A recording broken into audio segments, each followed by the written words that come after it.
Bismillah, walhamdulillah, wassalatu wassalamu ala rasulillah, wa ala alihi sahbihi wa man ihtada bihuda, amma ba'd. Ramazan ayı. Ramazan kirip geldi, жүрөктө сүйүнүч.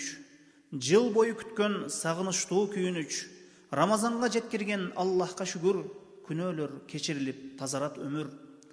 Орозо тозок отунан куткарат, күнөөлөрдү түп тамырынан жок кылат. Мусулмандар үчүн Рамазан ыйык ай, орозонун келгенин кабар берет асмандагы ай. Орозо кармоо ар бир мусулмандын милдети, күтүп турат бейиштин ар-райян эшиги. Сооптордун чеги жок берекелүү бул айда, орозо тутпаган соопсуз калат арманда. Рамазанда шайтандар чынжырланат, момун мусулмандар мечитке карай шашат. Орозо тутпаган ашканада жебишип, курсагын сылат, күнөөлөрдү шайтанга илип. Рамазан айы жакшылыкка толо ай.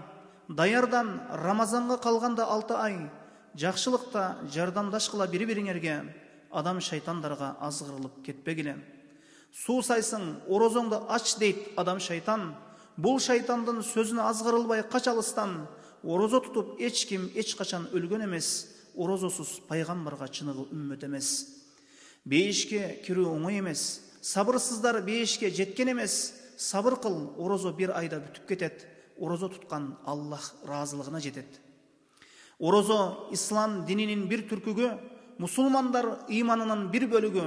Орозо ибадат бир Аллахка арнагын, орозодо сөгүнүп бирөө менен урушпагын. Рамазанда дуалар кабыл болот, жүрөктөр ыйман нуруна толот. Рамазан айы келди ойгон эме, Рамазан айы келди ойгон эме, Аллахка баш ийип азыраак укта эме. Тооба кыл, Аллахтын мээриминен үмүт үзбөй, 30 күн орозо көрүнбөсүн сага көптөй. Рамазанга жетпей калды кээ бир адамдар, айырмасы эмне өлүк менен орозо тутпагандар. Балким сен үчүн бул Рамазан акыркысы. Орозо амалдардын ичинен эң жакшысы. Кабырга бары бир эртеби кечби киребиз. Эки периштеге кандай жооп беребиз? Аллаху алам.